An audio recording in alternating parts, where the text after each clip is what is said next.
कल जैस्मिन दीदी ने जो क्वेश्चन पूछा था कि जैसे हम कुछ भी वार फेर के अगर हम देना चाहें तो हम दे सकते हैं, आपने बताया।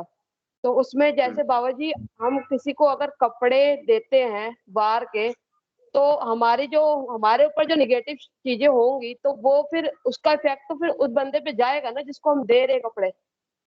नहीं, इस चीज का थोड़ा सा मुझे क्लैरिटी चाहिए थी आपसे बाबा जी। नहीं, उस पे नहीं जाएगा, ऐसा कुछ नहीं है। असल में आपकी नेकी उस चीज के वारने के साथ हो गई। आप एक नेकी का काम करते हैं और आप अपने ऊपर से एक उतारण करते हैं। अब वो उतारण जो आपने किया है, जिस बंदे को आप कपड़े दे रहे हैं, जिस बंदे को आप दे रहे हैं, जिस बंदे को आप वो दान दे रहे हैं या पैसे दे रहे हैं, उस बंदे को असल में पालने की जिम्मेदारी रब की है, आपकी नहीं। सारी कायनात की चीजों को पालने का जिम्मेदार रब है, हम नहीं है। अब रब करता क्या है?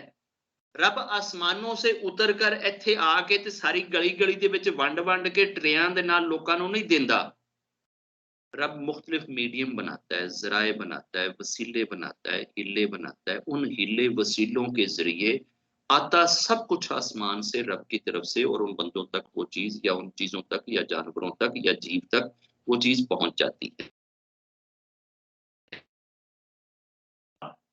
जब अपने ऊपर से कोई चीज वारण करके या किसी भी लिहाज से जो भी चीज है आप किसी तक दे रहे हैं या पहुंचा रहे हैं, तो वो जो थोड़ी देर के लिए मुरब्बी बनने का, उस बंदे के पालने वाला बनने का जो एक्शन है, ये जो ड्यूटी रब की थी, आपने थोड़ी सी अपने सर पे जो ली है, इस ड्यूटी की वजह से रब आपके ऊपर ब्लेसिंग कर देता है। और उस बंदे तक जब वो चीज पहुंच जाती है, एक जरिए से, एक मीडियम से चीज पहुंच जाती है, तो रब की वो जो पालने वाली, संभालने वाली जिम्मेदारी है वो भी पूरी हो जाती है। दोनों काम हो जाते हैं। उस बंदे तक भी वो चीज चली गई और इस बंदे के ऊपर भी रहमत की नजर पड़ गई। उसके ऊपर कोई नेगेटिविटी या कोई ऐसी कोई चीज नहीं जाती कि जिसकी वजह से वो जनाब तुहाडे सिरों लथी है ते हुण ओहदे उत्ते पै गई ते वो बंदा लम्मा हो गया। इंज नहीं है। आपके ऊपर मौत आई हुई है, आपने मरना है शाम को, और आपने अपने सर के ऊपर से कोई चीज वार करके आप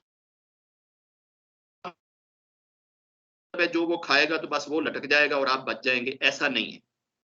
उसको रब ने वो चीज पहुंचानी थी। बहाना आपकी बीमारी, आपकी तकलीफ, आपका कष्ट, आपकी मुसीबत बन गई। वो चीज तो उस तक वैसे ही जानी थी।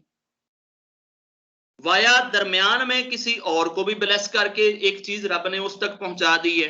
जब उस तक वो चीज पहुंची है तो वो तो एक चीज की तरह से चीज पहुंची है ना।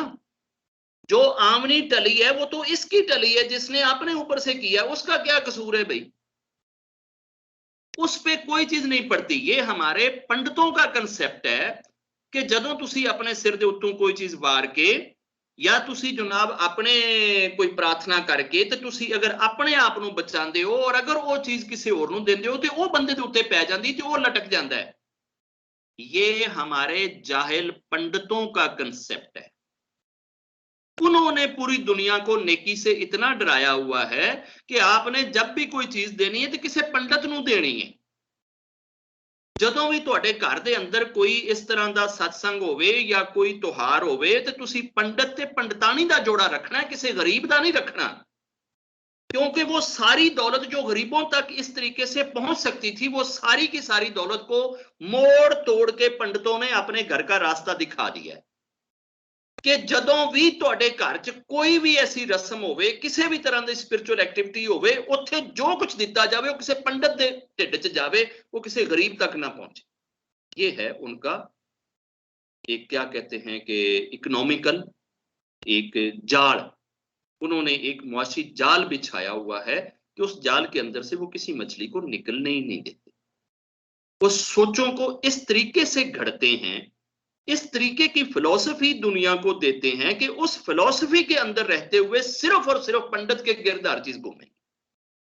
पंडित के अलावा कोई चीज दाएं बाएं बाहर जा ही नहीं सकती। आपको खुशकिस्मत बनाना है, पंडित बनाएगा। दुखों को दूर करना है, पंडित करेगा। बुरी तकदीर को टालना है, पंडित टालेगा। आपके ऊपर किसी आमनी को मना करना है, पंडित मना करेगा। आपको संतान देनी है, पंडित देगा। आपका ब्याह शादी करना है, पंडित कराएगा। डेट निकालनी है, पंडित निकालेगा। कुंडली बनानी है, पंडित बनाएगा। ਤੁਹਾਡੀਆਂ ਹੱਡੀਆਂ ਨੂੰ ਜਨਾਬ ਅਰਥੀ ਬਹਾਣਾ ਹੈ, ਪੰਡਿਤ ਬਹਾਏਗਾ। ਤੁਹਾਡੇ ਕੋਈ ਮਰਨ ਤੋਂ ਬਾਅਦ ਜਿਹੜੇ ਤੁਹਾਡੇ ਕੋਈ ਰਸਮਾਂ ਹੈਗੀਆਂ ਨੇ, ਇਹ ਤੀਸਰਾ ਤੇ ਚੌਥਾ ਤੇ 13ਵਾਂ ਤੇ 17ਵਾਂ कौन करेगा? कपड़े लेके पंडित करेगा। तो ये सारी चीजें तो पंडितों ने बड़े तरीके से वो कंट्रोल करी हैं। अब बाकी रह बचा आपका जहन, उस जहन में वो चीजें बिठा देनी है कि जनाब है ਜਦੋਂ ਤੁਸੀਂ ਆਪਣੇ ਸਿਰ ਤੋਂ ਕੋਈ ਚੀਜ਼ ਵਾਰ ਕੇ ਦਿਓਗੇ ਨਾ ਤੇ ਅਗਲੇ ਦਾ ਬੜਾ ਨੁਕਸਾਨ ਹੋਏਗਾ। ਸਿਰ ਤੋਂ ਵਾਰੀ ਹੋਈ ਚੀਜ਼ ਪੰਡਿਤ ਨੂੰ ਨਹੀਂ ਦਿੱਤੀ ਜਾ ਸਕਦੀ, ਪੰਡਿਤ ਨੂੰ ਅਲੱਗ ਕੱਢ ਕੇ ਦਿਓ। ਐਡੇ ਆਕੜ ਖਾਨ ਨੇ ਵਾਰੀ ਹੋਈ ਚੀਜ਼ ਵੀ ਨਹੀਂ ਲੈਂਦੇ ਤੁਹਾਡੇ ਕੋਲ, ਠੀਕ ਹੈ। ਵਾਰੀ ਹੋਈ ਚੀਜ਼ ਜਿਹੜੀ ਹੈ ਨਾ ਉਹ ਦਾएं बाएं करो, पंडित ਨੂੰ ਆਪਣੀ ਜੇਬ ਵਿੱਚੋਂ ਨਈ ਗੱਡੀ ਕੱਢ ਕੇ ਦਿਓ। तो अब ये बहुत सारे स्यापे हैं पुत्र, कोई एक स्यापा होवे ते ਉਹਨੂੰ ਬਾਬਾ विनोद सीधा करे, या तो पूरे का पूरा आवा और पूरे का पूरा जाल ही बिगड़ा हुआ है। और अब आप एक कुंडी को सुलझाते हैं तो 70 कड़ियां उस जाल के साथ और जुड़ी हुई होती हैं। फिर अगली का फड्डा, फिर पिछली का फड्डा, फिर तीसरी का, फिर चौथी का फड्डा शुरू हो जाता है। ऐसा ऐसा दुआ कर रहे हैं कि रब करे कि हम इन पुथियों को सुलझाते जाएं और रब करे कि हम किसी असल स्टेज तक पहुंच जाए। जय